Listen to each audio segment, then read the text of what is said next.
So today we are going to talk about Pradhan Mantri Kisan Samman Nidhi Scheme (PM Kisan), which comes under Ministry of Agriculture and Farmers Welfare. I already made a video on this, but I'm making it again because I think I could make it more relevant. So let's start.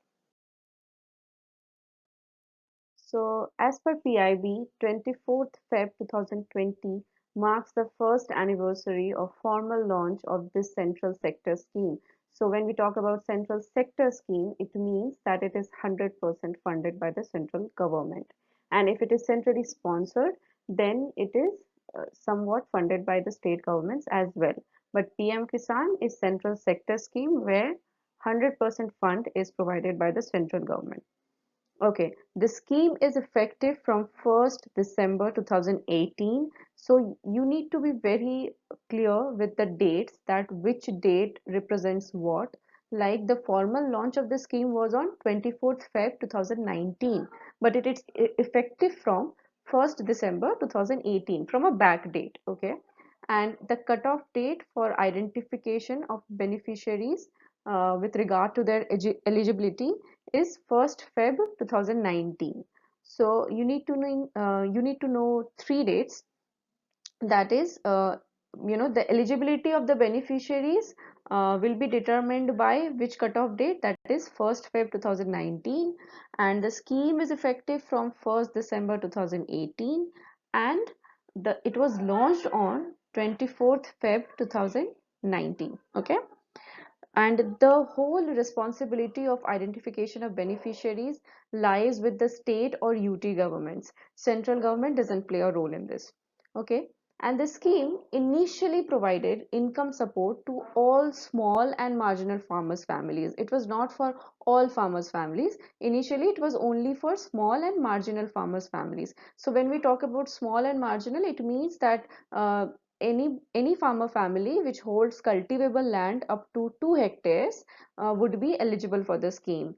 But on 1st June 2019, it was expanded to cover all farmer families irrespective of size of their land holdings. But some exceptions are of course there, that if the higher income farmers, those people are exceptions to the scheme, but it is not limited on the land holdings now, on the size of the land holdings. Okay. So rupees 6,000 per year is transferred in three installments of 2,000. Okay. In four monthly installments. At every fourth month, 2,000 will be credited directly to the farmer's account. And identification of beneficiaries, repeated point, state or UT governments will play the role. And over 8 crore 46 lakh farmers have been covered as of now under the scheme. As you can see, as I already talked, that there will be some exceptions in the eligibility because everybody cannot be granted. If someone is earning a well income, giving them 6,000 doesn't make sense. And obviously, that 6,000 can reach someone really who needs it. So the exceptions will be as obvious the affluent farmers, who have been income taxpayers in the last assessment year, and institutional landholders. I mean, obviously, the affluent ones who are like quite rich, have higher income status. But the point which you really need to focus on here is that the non-obvious points. See, there are some points which are kind of obvious, even if you don't know about it, if it is given in the option of the exam, and I'm talking about UPSC. So you can obviously, or any exam, I mean any government exam, you can obviously, cut it out. Like that this point is kind of obvious. So, like, why if someone is earning 1 lakh rupees, so government will not go is not going to provide them 6,000, right? But there are some specific things which you need to focus on. That is the pensioners drawing at least rupees 10,000 per month. Okay, they are excluded, but not the MTS or class 4 or group D employees. If their pension is even 10,000, they are not excluded.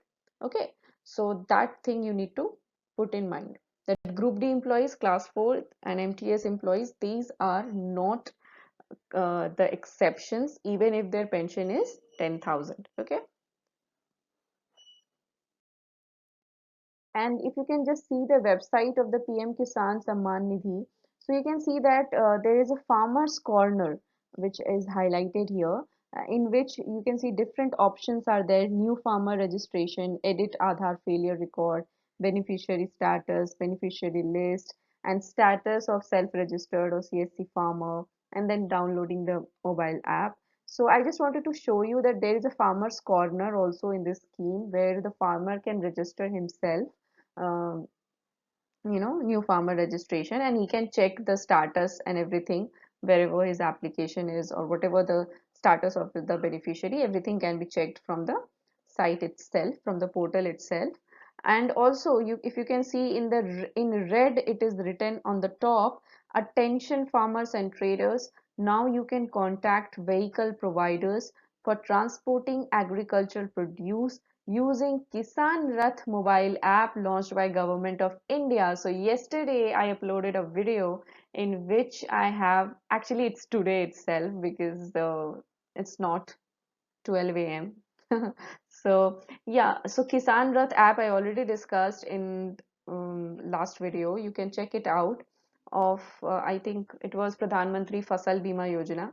So Kisan Rath app I discussed there. You can just check it, and that's why I said that is very important, because see, everywhere it is highlighted. Even in the PM Kisan Samman Nidhi website, it is highlighted. So you must check it out, the PM Kisan Rath app.